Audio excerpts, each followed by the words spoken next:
Hi guys, this is Charles1K92 here, and today we are going to be talking about week 3 of our Assassin's Creed countdown. Sorry for not paying attention on the screen, just mainly doing something on the computer very quickly. So, this week we're going to be discussing about Assassin's Creed. So we're going to be, obviously we're talking about Assassin's Creed because this is the video for it. So we are going to be discussing today Assassin's Creed 3 and 4. Why am I talking about these two together on this week? Generally it's because, as I've kind of looked at how many weeks we've got left, I want to kind of cram in as many games as possible. So last week we managed to get 3 games into 1 week, so this should be piss easy for 2 games, but it'll be even more easier due to the fact on why we're talking about these games. What is the connection between 3 and 4? Well, the connection between Assassin's Creed 3 and 4 is mainly got to do with the protagonists themselves. So, who are the protagonists that we play in Assassin's Creed 3 and 4? Well, they're bloodline related, they're family. So basically this is the story of the Kenway family between 3 and 4. But before we get into that, we should actually talk about the release date for those 2 games. So, Assassin's Creed 3, when did this game release? Well, it released in 2012, on the date of October. Now, North America seems to have got it a day before us here in Europe and Australia.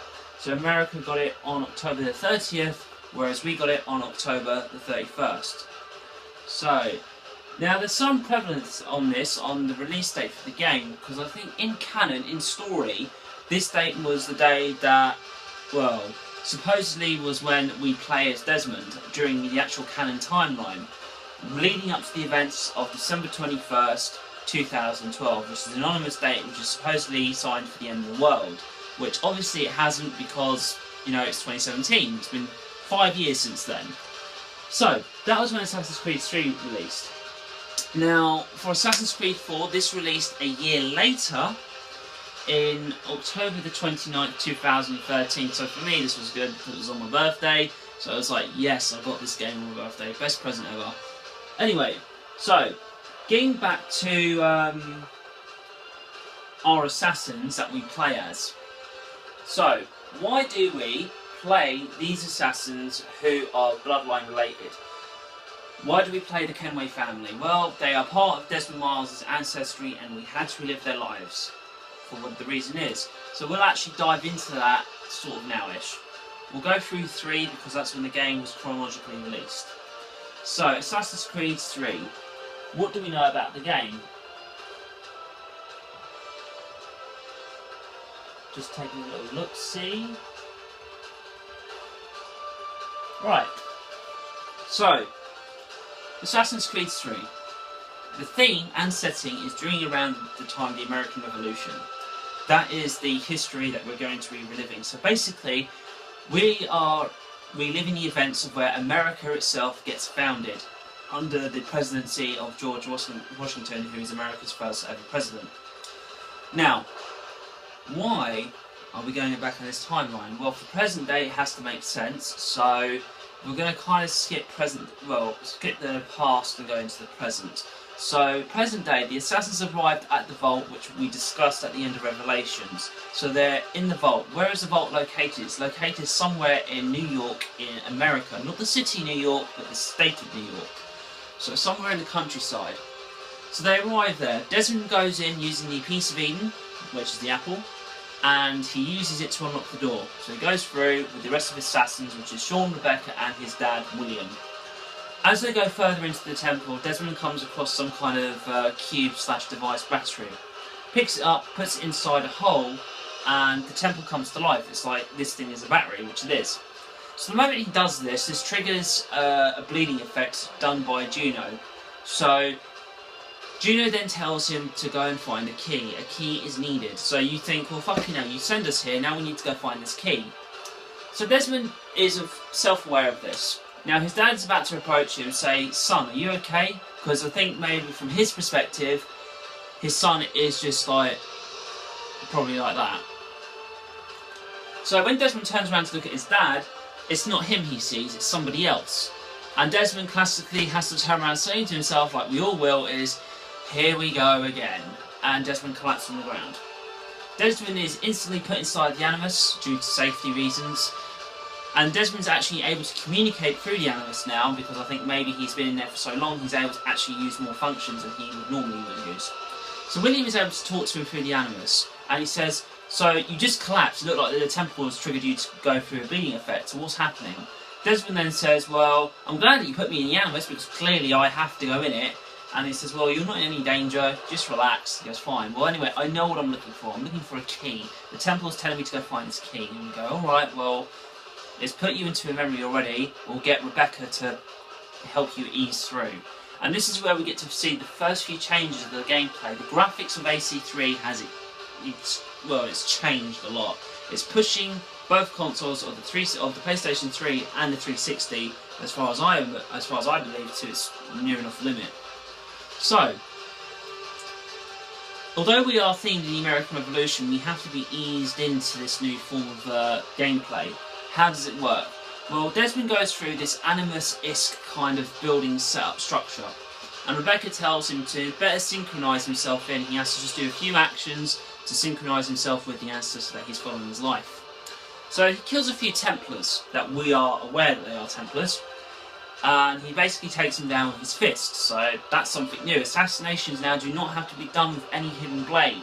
You can do aerial attacks now with any weapon, with a sword, with an axe, with a fist, probably with a knife as well, but that's it. So you're thinking, wow, this is fucking good, we can now do shit openly. So eventually, as the memory starts to conjoin and make itself, we start to climb walls of buildings, window ledges and so on, jumping from beam to beam, and eventually Desmond lands in a place which looks like a courtyard, and eventually his digital avatar changes from Desmond to a new character, somebody who we believe is an assassin, somebody who we will now call as Haytham Kenway.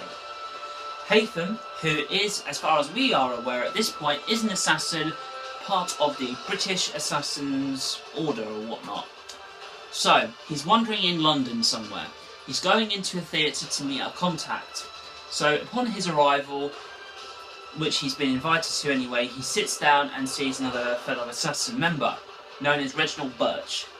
Reginald Birch then says to Haytham, is he going to enjoy this evening? And Haytham says, unfortunately not. He's been in this place before, and he's been to see the same play, but unfortunately it doesn't look like he's going to get the same viewing like he did last time, so he won't get the luxury of watching the play through. So, Birch then turns around and says to Haytham, do you see our target anywhere? He should be in this room. So, we then get to activate our eagle vision, and we have a look and scan around the room. We see our targets in one of the boxes up ahead. Haytham does say this as well, and Reginald said, well, you can't go up there through the stairs because they're being watched. So Haytham says, well, I'll find another way around, and we parkour our way through inside the theatre, which is a nice thing. Haytham then makes his way to the target, who is called Miko, who is apparently our Templar target that we have to kill. He has a friendly discussion with him, and Miko does turn around and say, before his imminent death, you should have come to me, we could have talked about this, we could have set things up.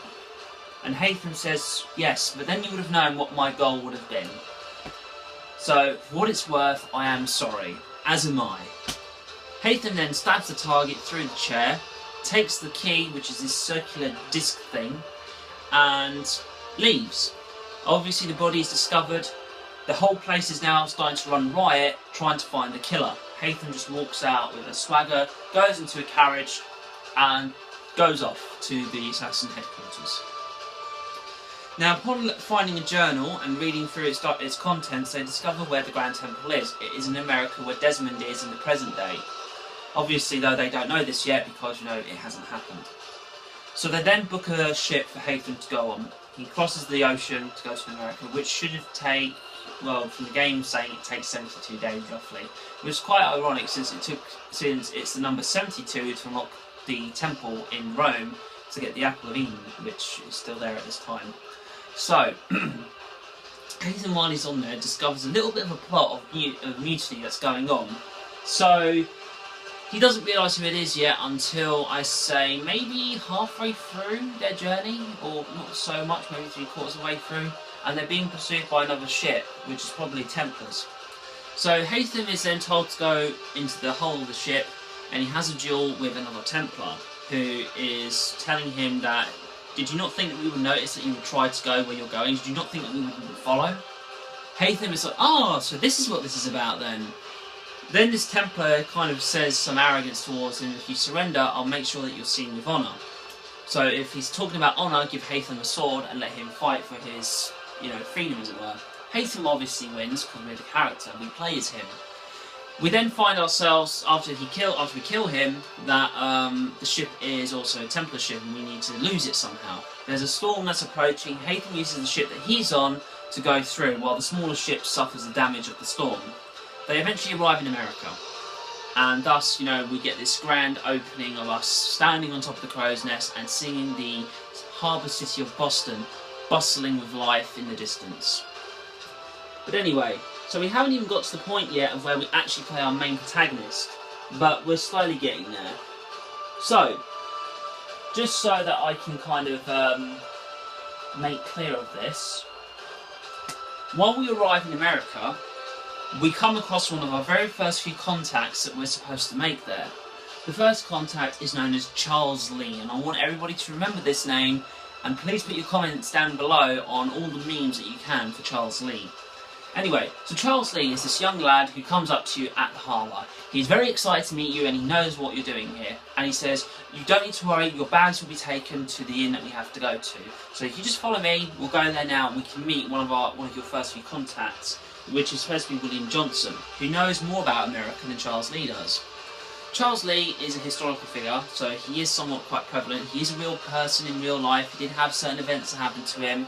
But in this case, he's on our side, he's an assassin. So, we make our way through and we meet William Johnson. This guy knows all the Native Americans, tribes that are near the area, and we show him the key that we took from our Templar friend. He then turns around and says, I won't be able to do much with this because most of my research has been stolen by bandits. So Haytham says, no worries, I can deal with it. And he says, well, this will then take you to another person named Thomas Hickey. He's a finder and a fixer. So if you get to him, he's somewhere in Boston, try and find them, you can help him out. You find Thomas Hickey. Thomas Hickey is this kind of like no-nonsense bullshit kind of low-life scumbag, which he somehow is in the game. But he's also a finder and a fixer, so he has a connections to the underground of Boston, so he knows anything. If anything comes in Boston, he'll know about it. So we use this to our advantage. We fight off the new enemies with our new combat skills. So not only do we have our hidden blade, but we can use a pistol, we can use other guns, gunpowder, anything to our disposal. After this, we eventually come across the bandits. They don't know who their employer was, who hired them, but it was Templars as far as we are aware. And Haytham says, you don't need to tell them who we are, they'll know. We take the contents back to William Johnson. Johnson then goes through and just realises it's got some form of connection to the Conehagen regions. I'm not sure if I pronounced that right. Conehagen or Conehagen, whatever it is. I think it's based on that region of America, or at least the tribe anyway. So then, after this, we then need to go and find our next guy, which is John Pitcairn, somebody who's part of the British military force. And we also meet another man in this who's called Edward Braddock, who is a part of our assassin order, but I think was kind of expunged from it because of his actions against civilians. So, whatever. So, Pitcairn is not being released because Braddock is being a dick. So what we then do is go through a little bit of deception, and Edward gets threatened by Haytham, says, if we ever cross paths again, I will kill you. Promise. So he gives us John Pitcairn. Then eventually we have to go and get ourselves Benjamin Church, who is our doctor, but also knows a few things about medicine and whatnot, and can also help us out in any scenario that we need. So, the idea then comes upon this, that we need to free the Conehagen slaves that have been taken by the British Army. So we do this by taking some of the British redcoats' uniforms, posing as slavers, as also, selling the slaves back to whatever the reason is. We then kill our Silas, who is the slaver, and that then helps us out with the people that we've just freed. Eventually, through this, we then meet a woman known as Zio, I think her name is. I'm not sure if that's pronounced correctly, but we'll call her Zio for short, which is what she wants to be referred to as from Haytham. So eventually, she and Haytham form a nice friendship together. And she hates Edward Braddock because she now knows that Edward is planning to kill her people along with the other tribes. We also see a much more younger George Washington with Edward Braddock as well, who's also allied with the British forces, or as part of it anyway. So, we then eventually come across Edward for the last and final time. We kill him as Haytham, and then we take something off him, which is probably an assassin ring or insignia to, finally cut ties with him and whatnot. So at the very end of this part of the sequence, we decide to induct Charles Lee into the Order. And this is where we get our mind blown for the first time. So Haytham introduces him to the Brotherhood, as it were, telling the rest of the guys to stand, and turns to Charles Lee and says, does he uphold the Order and choose to never reveal the nature of our work, which Charles Lee accepts and agrees. And will he also keep all the Order's secrets until death? Yes. Then we welcome you into our fold, brother. Together we will usher in a new age of guidance and order and peace. Tells Charles Lee to offer out his hand, which he does. You are now a Templar. Now, you have to think for a moment at this point in time, like many of us when we first played this, after this sequence, our minds were fucking, what? We were playing a Templar? Well, who were the guys that we just killed? Into the lead up of this. Minus Edward Braddock, who was also a Templar, mind you. Because of whatever reason we had to kill him because he was a fucking piece of shit. So, that being said, the people that we killed and the people that we referenced to that we said that don't worry they'll know were assassins. The guy that was on the ship was an assassin. The ship that was following us to America was an assassin ship. And the guy that we killed in the theatre was an assassin. So, mind blown. Eventually there's a time skip because we don't follow Haytham anymore. We now follow another assassin called Rotonogeton. I think that's how his name is pronounced. We don't fully question me on that, but we'll go by his English name given to him by none other than Achilles, who is the assassin leader of the American colonial America. So, Connor, we start to play his story. Basically, he has the same skills and ability as his father, but Connor's able to climb trees, and he's able to use Mother Nature to his own surroundings. He's got a bow and arrow that he's equipped with, and he can have more arrows should he want to upgrade his arrow pouch, then quiver or whatever. He's also able to have 2 pistols instead of the 1. He's able to use his tomahawk. He's able to use a sword if he needs to. But because of this, a new kind of gameplay is actually implemented on this. Connor doesn't just have to rely on his sword, he can rely on his sword and part of his hidden blade, since when he activates it, his hidden blade can come out, but he can twist it so it can be a knife as well. So he's dual wielding, so this is the first time he actually gets to dual wield weapons in this game. We can also use pistols in our combat as well, like we did in Assassin's Creed Revelations Brotherhood, where once we do a combo, if we choose to, we can use a gun at our leisure. We can also use a rope dart, which is used to strangle an enemy if we do it tactically, if we're standing on top of a branch or a pole or a beam or whatever, wherever we are. We can also use our smoke bombs as well. We don't have the hidden pistol anymore since we've got pistols now here. What else is there? Oh yeah, we can also do this running charge assassination now technique. So if we're running up to somebody, we can attack somebody with a hidden blade quickly and still be on the move. Also, we can do the same thing with our tomahawk, with the sword, and any other base weapons that we come across in the game. There's also new crafting elements as well, where we can craft new weapons and items. Unless, well, we can craft them, but we have to make the resources available by finding people for our homestead, which is basically our monster in the journey, but in the revolutionary stage. So, Connor isn't an assassin yet. He is basically a child when we play him, and he gets to see his village get burnt down by the very people that we recruited as Haytham. So this is where the hatred for Charles Lee comes in for Connor. So Connor then goes throughout his time period in 1774. He hunts down William Johnson, John Pitcairn, Thomas Hickey, a man of war captain who is a Templar, Benjamin Church, Nicholas Biddle, who is the admiral for the American colonial revolutionaries, but he's a Templar nonetheless.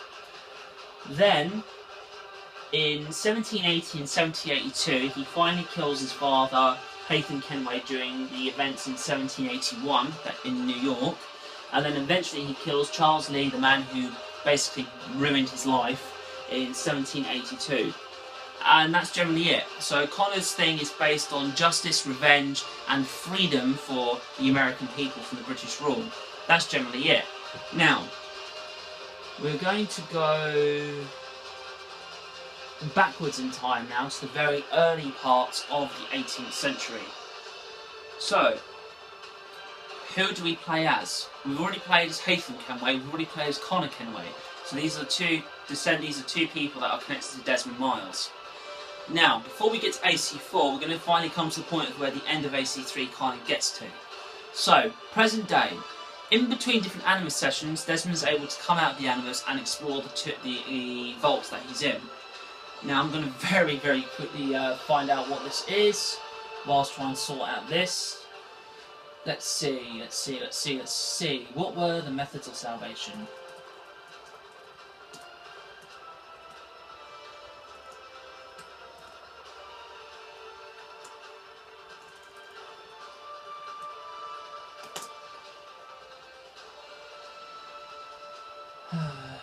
Let's see.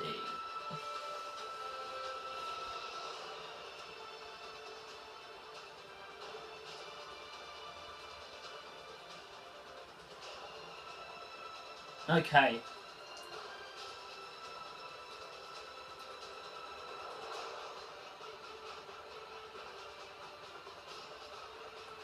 So there were 6 methods of salvation. So the first method of salvation was to construct 4 towers to collect the solar flare that would hit the Earth. But unfortunately, the time it would take to actually make even the first tower took too long and the project was abandoned. The second method of salvation was to use something that they call as the Shard of Eden. Now we come across this in Assassin's Creed 3 for Connor when he has to go through Captain Kidd's Legacy sort of thing, which is basically like a side quest mission. And basically it's a ring. Now when you wear this ring, it somehow has like this shield that protects you from any projectile. So when Connor's about to get shot from something, the bullet just deflects. It goes bing! So it doesn't take bullet damage, which is like a nice little feature. But again, this couldn't be possible because they couldn't find anything big enough to produce such a shield. So they then said, okay, if we can't cover the world, how about half of it? No. Okay, a half. A half again, so it's like a quarter. No. Okay, a country size then. No. A few states, cities. No. One city. No. Town. No. Well, anything. Nothing. So it's just like, well, we're fucked. So that method was gone. So the third solution was to use the Apple of Eden to control humanity enough to. So it's basically to use the Apple of Eden to somehow tell humans that if they could will something in, it was possible. And they experimented with this. It was actually possible to do such a thing. So they had a few humans leaving, they had an Apple of Eden, and they told the humans to believe in something. Believe in one thing. Focus on, let's say, a fully grown tree. So they done this, and the tree came to be. It was physically there. But there was one issue. How could they get every human to do this? So they thought about it, and they tried sending it upwards, but no, there wasn't enough power. Apparently.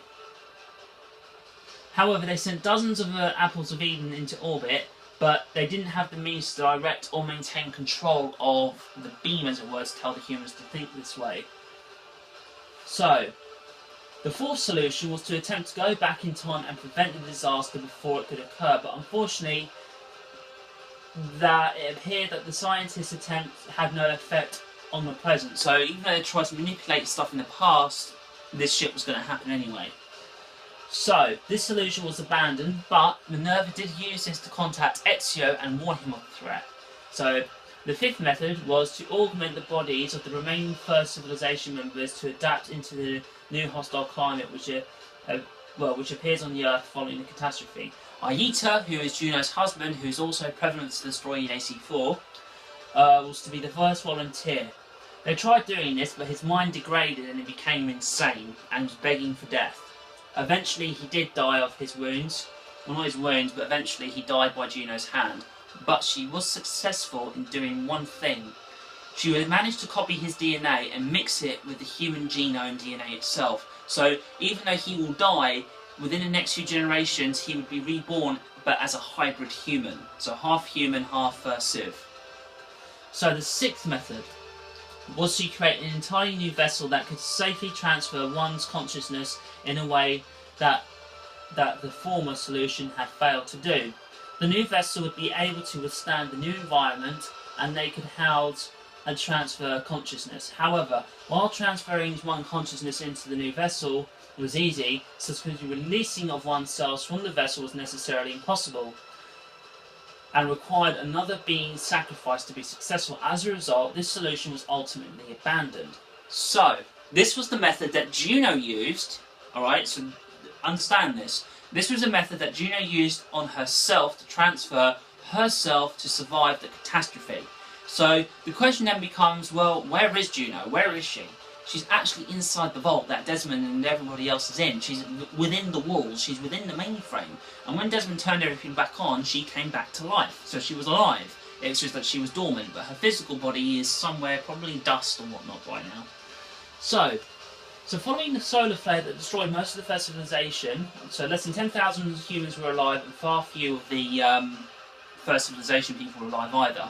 But they did work together and rebuilt, and they obviously bred together, which made new human beings which had the eagle vision as well. And they had to use pieces of Eden to actually help each other instead of control. So pieces of Eden were used for good instead of bad. So the scientists determined a similar disaster would occur again in 2012. So they knew about this after the first time. Minerva found a new solution from her research to create a pedestal known as the Eye, that would allow one who had the right genetic material to manipulate the numbers to protect the Earth. However, before Minerva could test it, she discovered that Juno had tampered with it. While the patterns to save the Earth, to save the world still exist, they would also allow Juno to have total control and power. As such, Minerva forced the solution to be abandoned, and Juno's consciousness was imprisoned in the Grand Temple. So that's what I got the idea. This is why I said in regards to how Juno managed to somehow store herself inside the temple. She manipulated it in such a way that, so if this pedestal was used by the right person, she would be released into the world. She'd have full control of humanity in a sense. But this is why she scrapped the idea, because she didn't want to use this method. But you've noticed now that makes 7. So the 7th method would have worked. It's just that the 6 others Juno manipulated as well, to prevent anybody from getting salvation, from freedom, from the first catastrophe. But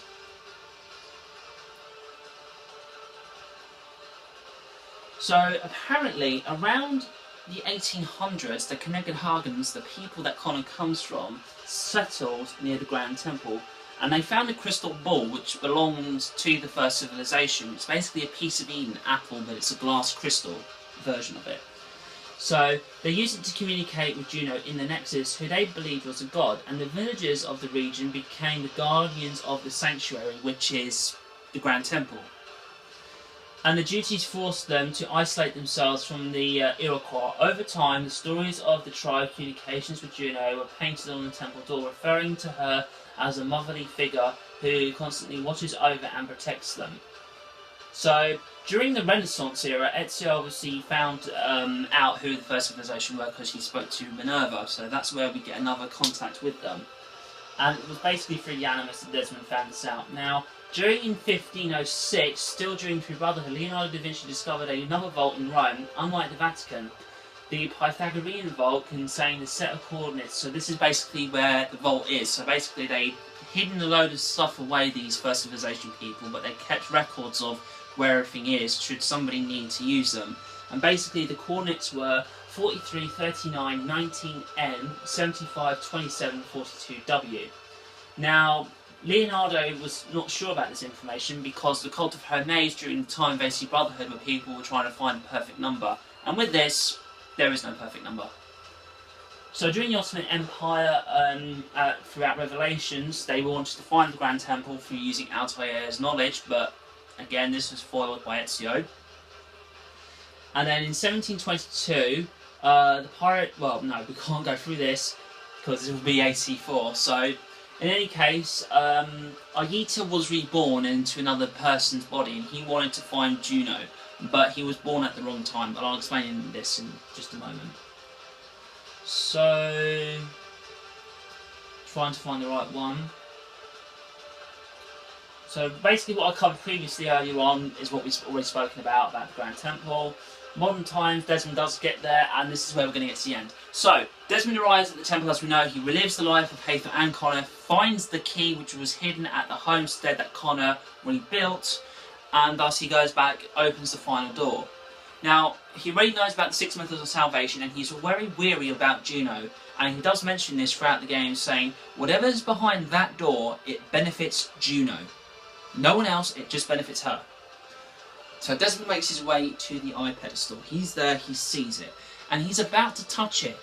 Juno's standing in front of him, but she isn't just there for Desmond, she's there for all, from as far as I'm aware, all the assassins can probably see her as far as I'm concerned. So she tells Desmond to touch it, but he's about to, but then Minerva steps in. She tells him, no, don't do it. It's a trap. If you touch this pedestal, you will die, and humanity will be under her control. So she's like, Desmond's like, wait, what? So what he was thinking was right. So then the thing that says, well, then something's going to happen is this. So if Minerva had her way and Desmond didn't touch the pedestal, he'd be safe inside the vault. So the solar flare would hit the Earth, everyone will die, well, not everyone, some people will die, a large majority of people will die. He would come out the vault like they did last time when solar flare hit, and generally everybody would, well, humanity would restart again. And the cycle would continue, as Juno said. So, well, Juno says. So basically, you'd be doing this again and again and again and again, just to prevent me from coming out. So basically, what it means is this. So history will restart itself, and Desmond will be like the Messiah figure for Jesus Christ, almost, telling them the ways of the creed and everything else, how to live their lives and whatnot. And because at this time, right, for the assassins, they'd think that their enemy would be gone, but knowing this, they wouldn't be. They'd still be around somewhere, and somehow their knowledge would somehow survive. And then eventually what will happen is Desmond will eventually die of old age. People would love him, respect him for what he's done, but then eventually people will take his words for what they were for good intentions and manipulate them for bad. So how is this any better, says Juno. Now, Desmond then makes the choice. He then has to find out whether or not it's worth the risk. His life or billions. He chooses his life. He says, I can't risk it. So he then says to he then turns around and says to the other assassins, you should go, get out of here. Do whatever you can to prevent Juno from doing what she's got to do. William, who's his father, pleads with his son, there has to be another way. There's no time. It's like December 21st. The world's going to end any second now. So prior to this as well, Desmond came in and out of the Animus. He did do other things to get the battery, so he went to different places. He met Daniel Cross, who is a Templar agent who killed most of the Assassin Order during the present day. He gets to kill Warren Vidic in AC3, which is fucking great, so we get to kill him. But in any case, Desmond does place his hand on the pedestal and he dies. Basically what happens is the moment that he touches it, it seems like his very essence and being is being sucked out of him. Not that he's getting thin or anything, but his whole being is just being taken away from him. And in doing so, I think it's his right hand. His right hand is scorched all the way up to about, I say, near the elbow. And then after this, the eye lets him go and he died, and that's it, he's dead, he's gone. The world is covered by a huge aurora borealis, and it protects it from the solar flare, which humanity lives. Although, albeit, there seems to be like a huge communicational thing where all the electronic stuff shuts down. So I'm guessing this is like an EMP effect. So the world just goes boom, off. Doesn't mean it's over, it's just like everything is just down. It's just like worldwide. So he sacrificed himself for it. And that's it. And then Juno touches the pedestal, so she's able to leave, which is from the 6th method of salvation anyway. And then she is released into the world. Now then, that was AC3, and I kind of guess that this is quite long now for the video, so I'm just going to see how long has it been.